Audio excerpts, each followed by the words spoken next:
हमारे ब्रज के संत बहुत सुंदर बात कहते हैं कि जो भी व्यक्ति ब्रज जाता है, वृंदावन जाता है, उसे एक ना एक बार तो ठाकुर जी के और श्री जी के प्रत्यक्ष दर्शन जरूर होते हैं। अब ये उसकी आस्था और विश्वास पर निर्भर करता है कि वो ठाकुर जी को, श्री जी को पहचान पाता है या नहीं पहचान पाता।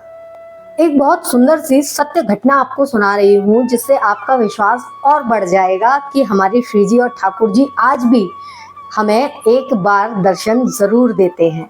इसलिए इस प्रसंग को अंत तक जरूर सुनिएगा।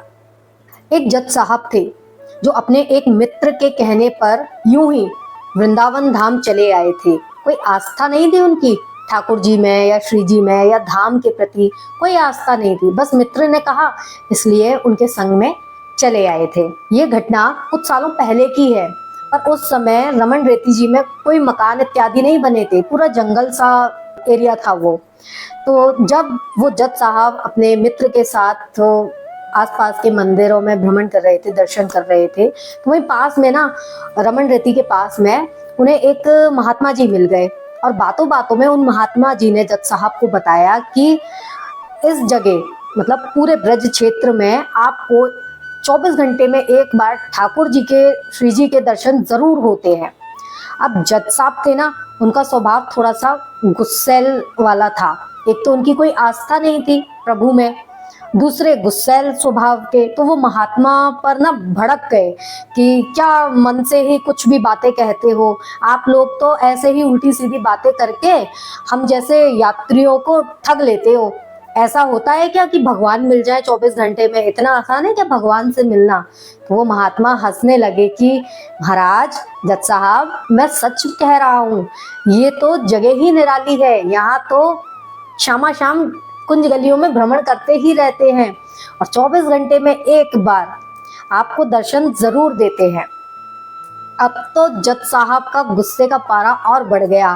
महात्मा से बोलते हैं कि अच्छा, तो फिर मैं भी 24 घंटे तक इसी स्थान पर खड़ा रहकर भगवान की प्रतीक्षा करूंगा और यदि भगवान ने मुझे दर्शन नहीं दिए तो मैं तुम्हें गोली मार दूंगा।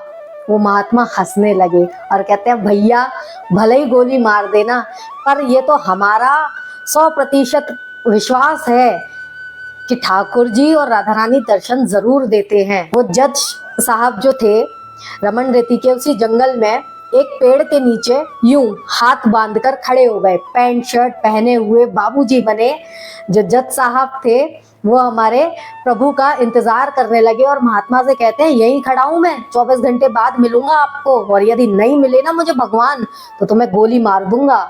वो महात्मा हंसते हुए मुस्कुराते हुए वहां से चले गए। शाम का समय था, वो जज साहब खड़े हुए थे और एक ही धुन उन्होंने लगा रखी थी, एक ही रट लगा रखी थी कि मुझे भगवान दर्शन देंगे, मुझे भगवान दर्शन देंगे, मुझे भगवान दर्शन देंगे। शाम हो गई, रात बीत गई पूरी, अगला दिन भी बीत गया। जज साहब वहां से हिले नहीं।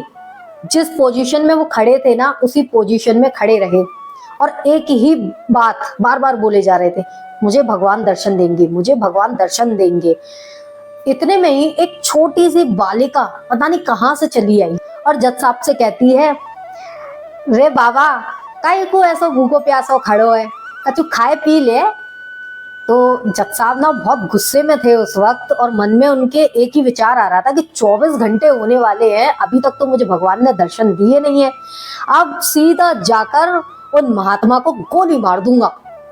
इसलिए उन्होंने, जो बालिका थी, उसकी बात का कोई जवाब ही नहीं दिया, अनसुना कर दिया। वो बालिका फिर बोली, अरे बाबा, खा पी ना रहो, चल कोई बात नहीं, पर आज इतनी बड़ी रक्षाबंधन है, ले राखी तो बंधवा ले। उस बालिका ने एक धागा आगे कर दिया जज साहब के। इतनी सुंदर ब्रजवासी बालिका सामने थी, वो इतनी प्यारी थी कि पता नहीं जज साहब को क्या हुआ और जज साहब ने अपना हाथ आगे कर दिया। उस बालिका ने जज साहब को वो धागा रूपी राखी बांध दी। जज साहब ने अपनी पैंट की जेब में से 1 रुपए का सिक्का निकाला उस बालिका को देने के लिए और जैसे ही उस बालिका की तरफ बढ़ाया उन्होंने 1 रुपए का सिक्का, वो बालिका तत्काल आसमान की तरफ ऊपर उठ गई और हंसते हुए जज साहब से कहती है, दत्त पगले, 1 रुपया में खरीदेगो हमको? और हंसते हुए अंतर्ध्यान हो गई। वो जज साहब तो उस बालिका को बस देखते ही रह गए, उनकी आंखों से झरझर आंसू बहने लगे।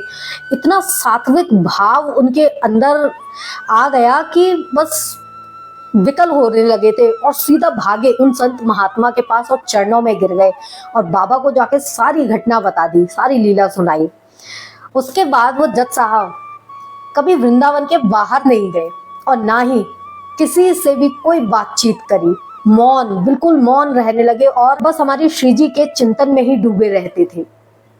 उसके बाद उनका नाम जज साहब की बदले जज बाबा हो गया। आज भी वृंदावन में जज बाबा के नाम से वो जज साहब प्रसिद्ध हैं। तो देखा, बात सिर्फ विश्वास की होती है। हमारी श्री जी, हमारे ठाकुर जी आज भी दर्शन देते हैं।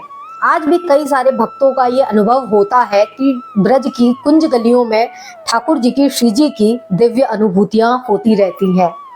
क्या आपको कभी कोई अनुभूति हुई है श्री जी की, ठाकुर जी की, कि लगा हो कि हमारे प्रिय प्रीतम थे, हमारे श्यामा श्याम थे, जो अभी अभी हमसे मिलकर गए, बात करके गए किसी भी स्वरूप में?